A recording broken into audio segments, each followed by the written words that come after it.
नमस्कार सर्वांना, Rupali delicious kitchen मध्ये आपलं स्वागत आहे।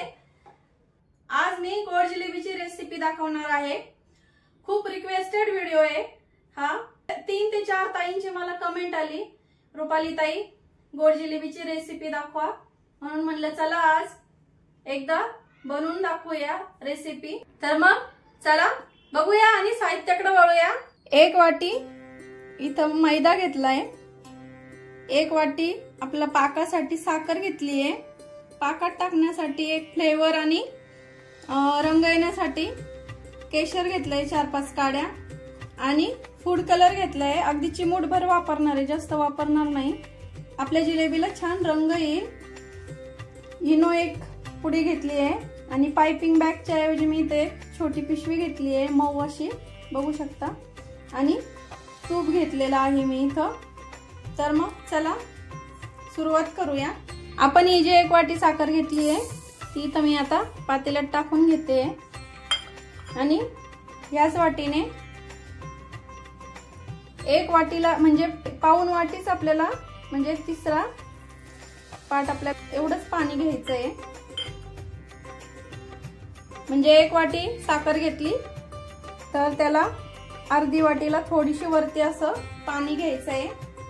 आता हे आपण पाक करण्यासाठी ठेवणार आहे गॅसवरती। केशरच्या काड्या ज्या घेतल्या आहेत त्या मी आता टाकून घेणार आहे, म्हणजे त्याच्यात छान मेल्ट होतील। ह्या पाणी जसं गरम होईल तसं पाक करायला ठेवलाय।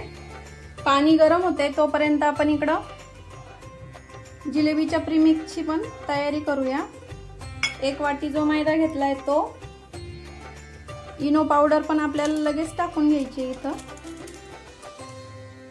आणि 2 चमचे तूप घेतलंय मी इथं, 2 टीस्पून ते टाकून घ्यायचं आणि हे छान आता मिक्स करून घ्यायचंय।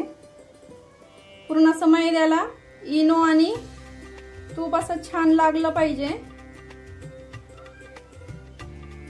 त्यामुळे आपली जिलेबी अशी खुसखुशीत होते, क्रिस्पी होते तयार।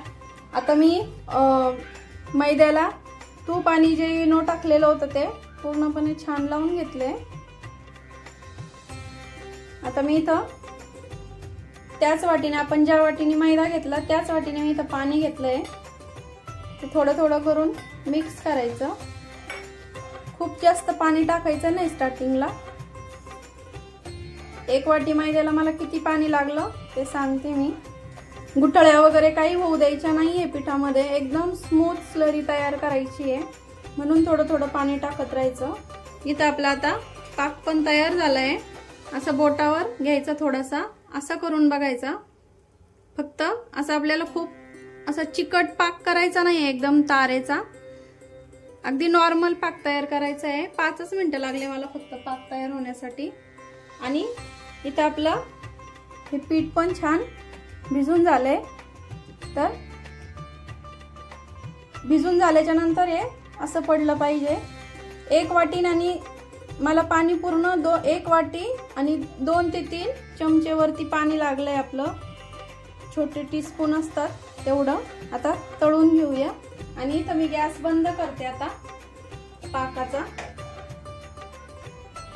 गॅस बंद केलाय मी आता, आणि बघू शकता तुम्ही एवढा असं चिमूट भरच आपल्याला इथं फूड कलर वापरायचा आहे, त्यामुळे रंग खूप छान येतो।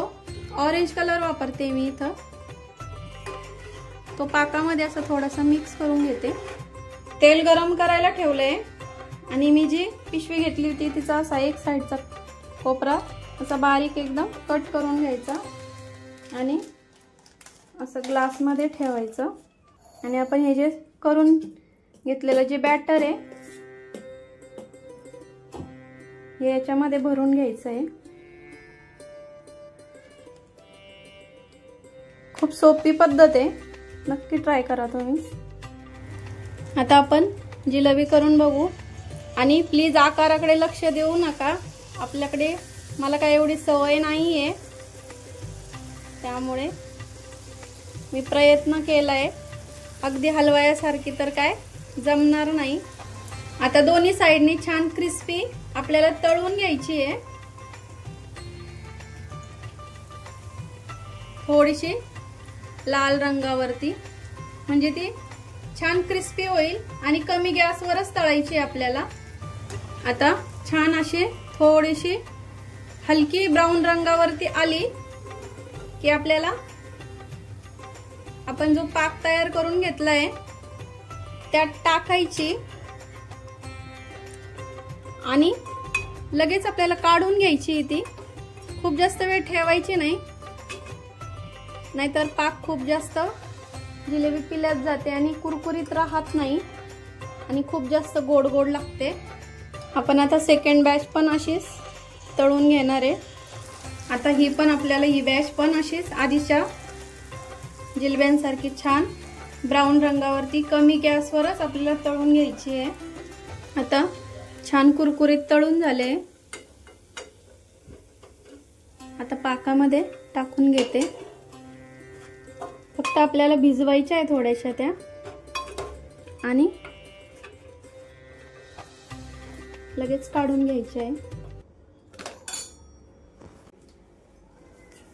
मी केलेल्या गोड जिलेबीची रेसिपी तुम्हाला कशी वाटली कमेंट करून नक्की सांगा आणि रेसिपी नक्की ट्राय करा।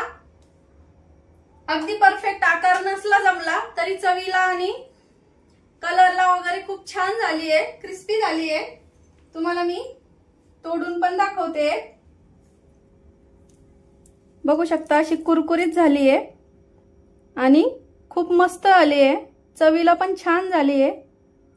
हे बघा कुरकुरीत असा आवाज येतोय मस्त। तर रेसिपी नक्की ट्राय करा आणि रेसिपी आवडली असेल तर लाईक शेअर सबस्क्राईब करायला विसरू नका। सबस्क्राईबच्या शेजारी जे बेल आयकॉनचं बटन असतं ते प्रेस करा, म्हणजे मी रेसिपी पोस्ट केली की तुम्हाला त्याचे नोटिफिकेशन येतील। आणि रेसिपी नक्की ट्राय करा, कारण घरचं जेवण हे खरंच स्वादिष्ट असतं। अशाच नवीन छान छान रेसिपींसोबत पुन्हा भेटूया, तोपर्यंत बाय बाय।